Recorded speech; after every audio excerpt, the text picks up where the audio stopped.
Hello again, welcome back to the channel. Today we're looking at a camera from Ricoh, and this one came with a case, luckily. The case needs a little bit of work, but it's intact.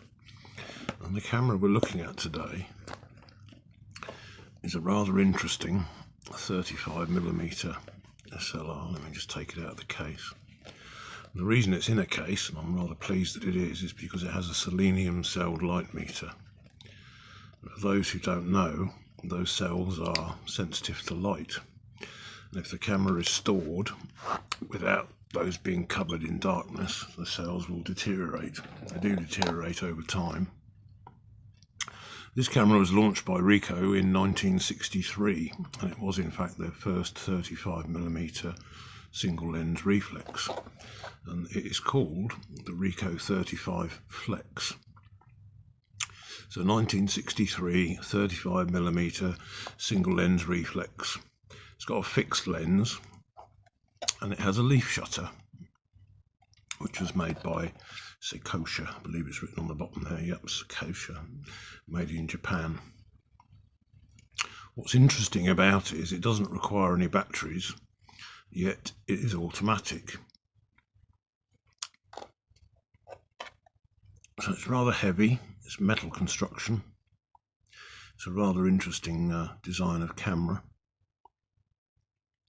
On the top plate here we have a frame counter and a shutter release button, chrome plated, with a thread for a standard sort of cable release. I have a film plane indicator, although with this camera I can't really see the use of that because it's non-interchangeable lenses. On this side we have the rewind crank, which is pretty standard to most 35mm cameras. Lifts up. The back doesn't open by pulling this up any further. And on this side we've got a ASA, the American standard, or the German standard, DIN. ASA is exactly the same as ISO now. We've sort of got an agreed universal standard now rather than all these different standards from the past. That's adjusted by this dial here, by the way. That's what that dial's for. We have the viewfinder. This is the bit that you look through. In the centre there is a couple of focusing aids. There's a microprism circle, which you can just about make out, and there's also the usual split image rangefinder in the middle, which makes focusing pretty fast and accurate. Film advance lever is on this side. It's not ratcheted, so it's one continuous movement to both cock the shutter and advance the film. It's rather attractive, I think. For a first attempt at an SLR, it's quite good. This is a bit ugly and it's quite large, but it needs more power. On the front we've got a PC flash connection. Because it's a leaf shutter, it will synchronise at all shutter speeds, so it's brilliant for fill-in flash. If you're going to use bulbs with it, I don't think anybody uses bulbs nowadays. Probably a 30th or slower would be fine for that.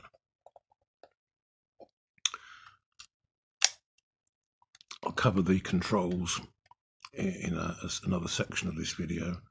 But at the front we have the focusing control here, so you can see that that's marked in feet and in meters.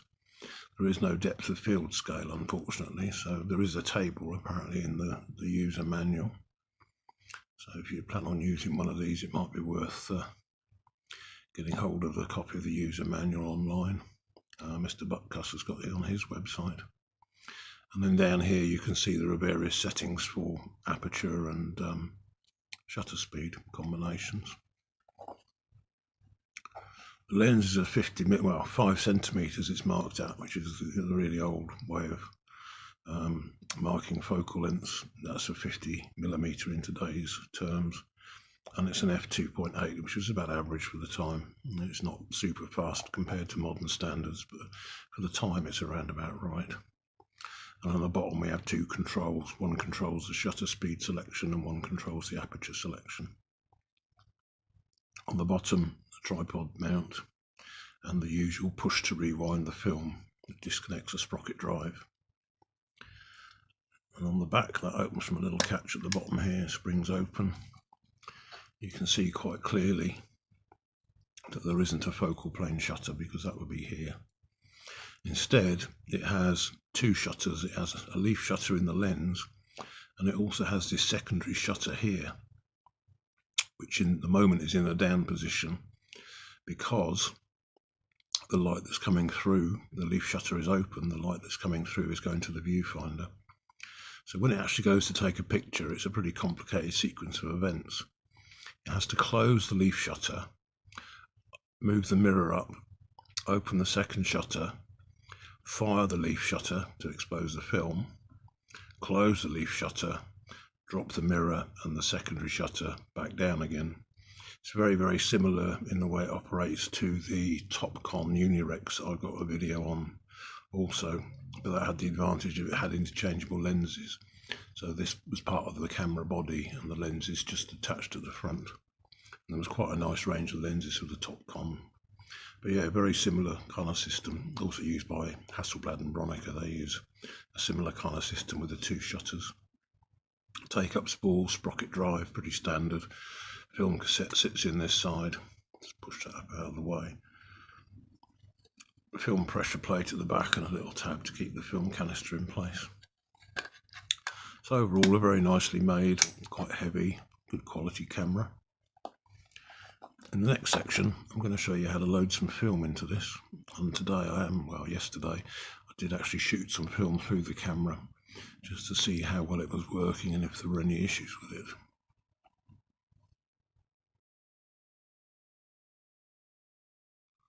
This section, we're going to load the camera with some film. Film comes in a box when you buy it new. This is a film by Ilford. It's called Kentmere Pan 400. It's a black and white negative film. Has a speed rating of ISO 400. There is some information on the inside of the box, but it's really related to developing. Only applies if you do your own developing. There's some Ilford developers and times, and also the same for stock bath fixing, etc. And inside of the box you'll find this canister. If you open this up, you'll find inside your actual roll of film. Keep the canister, it's useful when you've finished with the film. It's light tight. So this is what your film's going to look like. To load it into the camera, on the bottom left hand side here you'll see this catch. Just drop that down and the back will open and you can see the inside of the camera. This part here will push up. It doesn't open the back. Remember, the back is opened by that little catch at the bottom there. So if you take your film cassette this way around, drop that in there, and then you can push this back down in to make sure it connects with the canister. I just like to take up a bit of the slack. I want the film to be as flat as possible. So we pull this across, and you'll find there's a part with the arrow is the bit that you want to see, that part there. And we're going to gently load the film in. I'm going to focus.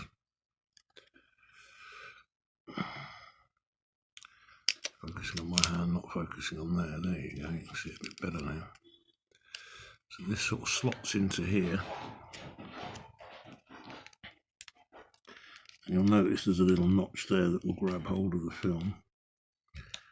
And then you gently wind it so you can see it turns. And then grab the film, hopefully.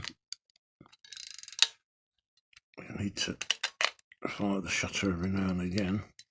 And once you're comfortable that it's actually got hold of the film, you can then come back and take up some of this remaining slack so that the film is sitting as flat as possible, and then close the back, just push to shut. Then we can advance the film, just trigger the shutter, and you'll see this is a little frame counter window. It's an S for start, so we wind it on and you'll see that it's advanced. So we need to go 2 more to be on the first frame. So that's 1, that's 2. So that should be ready for the first exposure. Now we need to set the speed the speed for the meter. So this is this little dial over on this side. So if you see in this window, if it'll focus, it is set to 400. I'm actually going to give it a stop of overexposure. I'm actually going to set it for 200. So by doing that, I'm giving the film more light. I find with negative films that a stop, even half a stop, will help. It will give us I think, a better quality image. You could even push it as far as to 2 stops, which would be shooting it at 100. But I'm going to shoot it at 200. I think 1 stop should be enough for this. We'll see what the results come out like. So set for number 1. Set the film speed. That's all we need to do. Now we can go and focus, set up an exposure if we want to use it in the automatic mode, or if we want to do it manually, or aperture priority, and away we go. So that is loading the camera with film.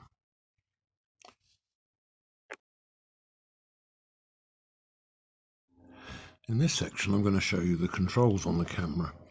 Being it's a leaf shuttered camera, the controls are on the lens.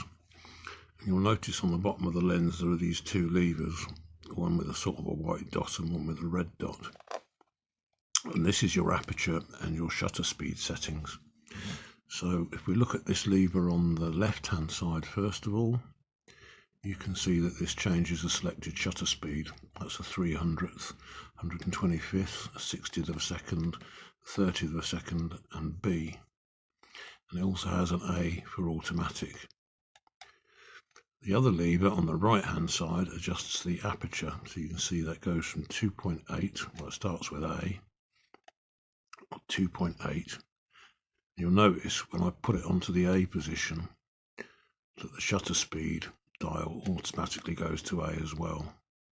So with those both in A, that would equate to our modern equivalent of a program mode, in that the camera will set the shutter speed and the aperture that it has calculated is right for the exposure. If you want to use a manual metering, you can adjust both these independently, but the meter in the camera won't do anything. I have to use an external meter, or the Sunny 16 rule. What you can do is you can set the aperture you want to use. This is called aperture priority. So we can set the aperture that we want to choose all the way down to 22, and you'll notice that the camera moved back. It only goes on to the A position. When it's in this position, you can select both. What we're going to do is we're going to put the shutter speed on A, and we can select the aperture, and then it will decide and set the corresponding shutter speed. That's my preferred sort of mode for shooting it. It gives you some creative control. That does work with the scale inside. If it's within the right zone between those 2 red markings, your exposure will be fine. Easiest way of shooting is with them both set to A. It doesn't feature shutter priority. You can't choose the shutter speed and have it select the appropriate aperture. You'll notice if the aperture's on A, it automatically sets the shutter speed to A. So this camera features program mode, aperture priority, or full manual. But on the full manual there is no metering at all. So that is how you would set your camera up. Obviously focusing is on this scale here, but you'll notice there is no depth of field chart on it. It's quite a short turn, as infinity. It focuses all the way down to 0.8 of a meter, or just under 3 feet. But that's basically how you set the camera up. Load it with the film and set your film speed. Set these 2 dials to A, or if you want, decide how you want to shoot with it. To begin, if you're a beginner, I'd try it out in A. This film that I'm going to shoot in it now, I'm going to try a bit of it in A and a bit of it in aperture priority and a little bit in manual, just to see how well it's working.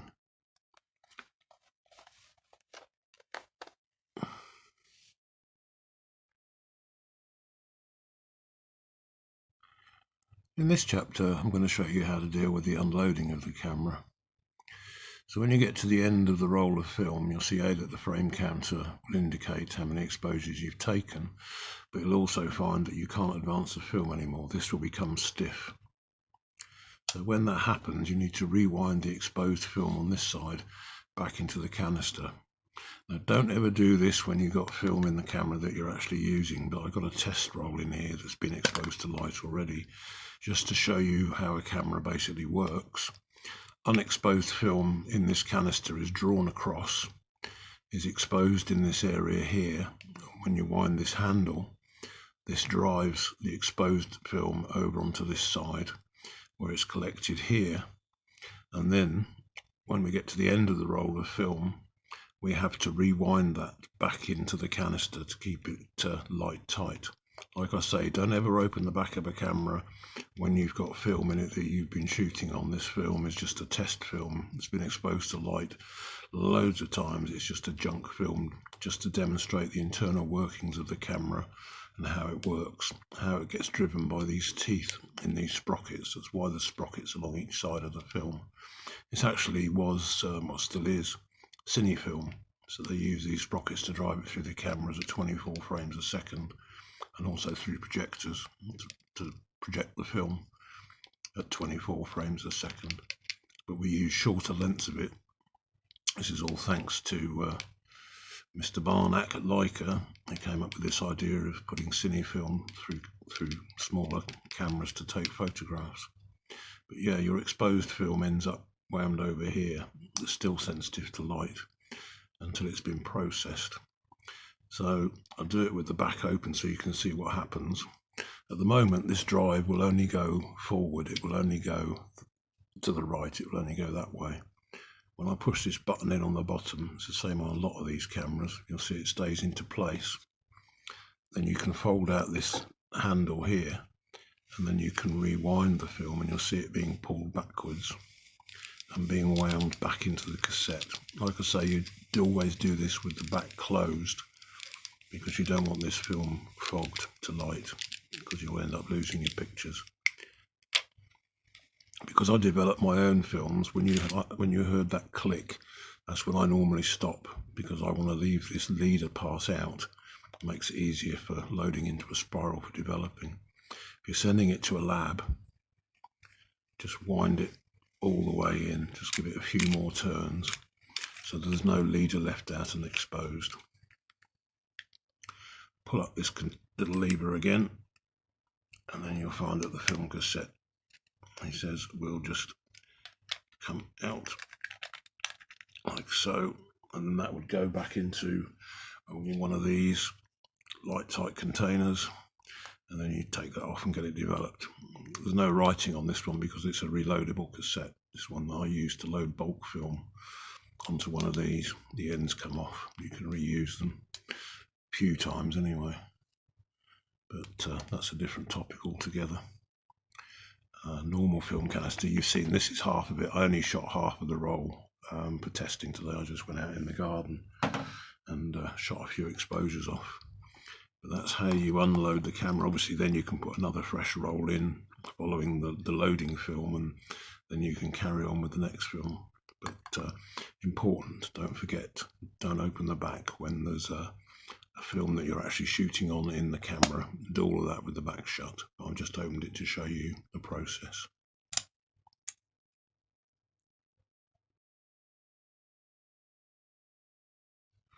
Okay, to sum up my thoughts on the camera, it's high quality, it's metal, it's heavy, it's solid. I like the fact that it doesn't rely on batteries. I like the fact that it's got this automated exposure where you can just set both of these levers to A, and the camera will work out both for you. As long as you're within that safety zone between the two red marks, it'll be fine.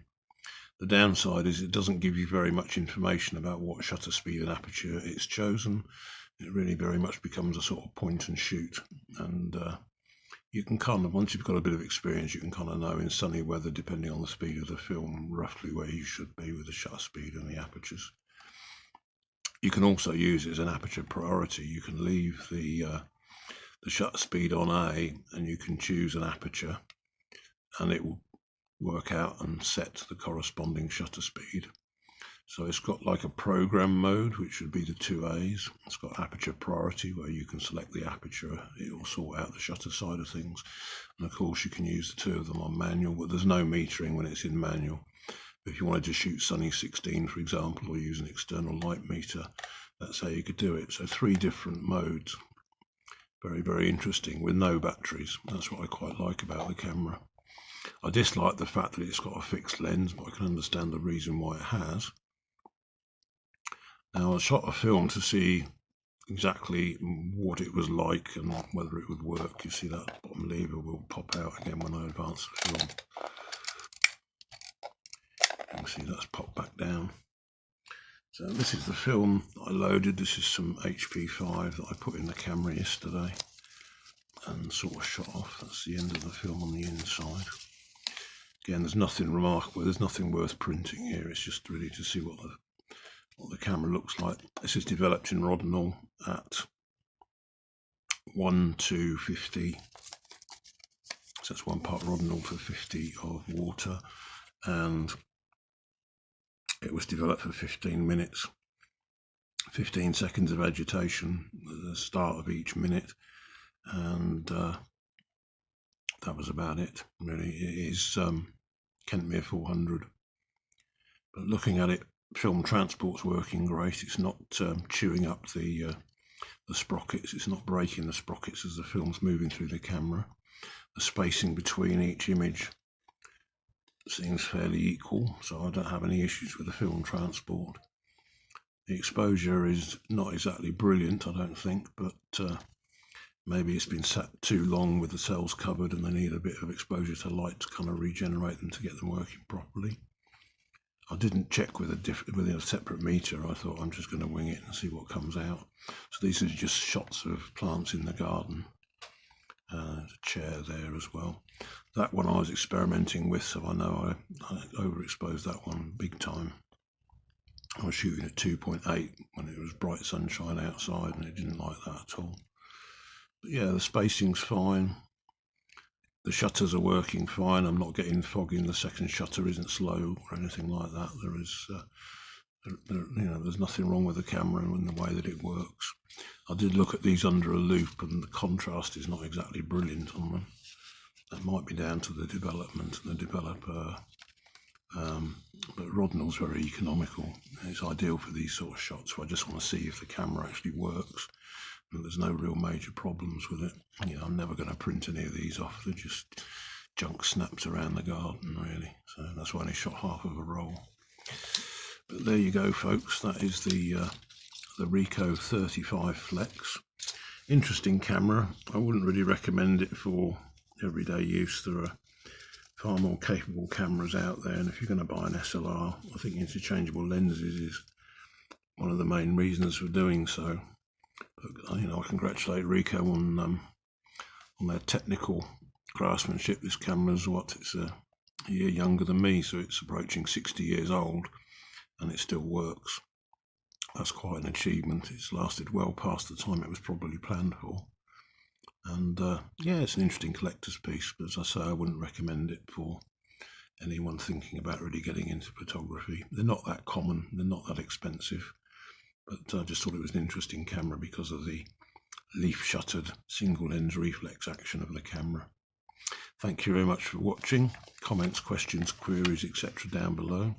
If you like old film cameras and you're interested in seeing more of them, please think about subscribing to the channel.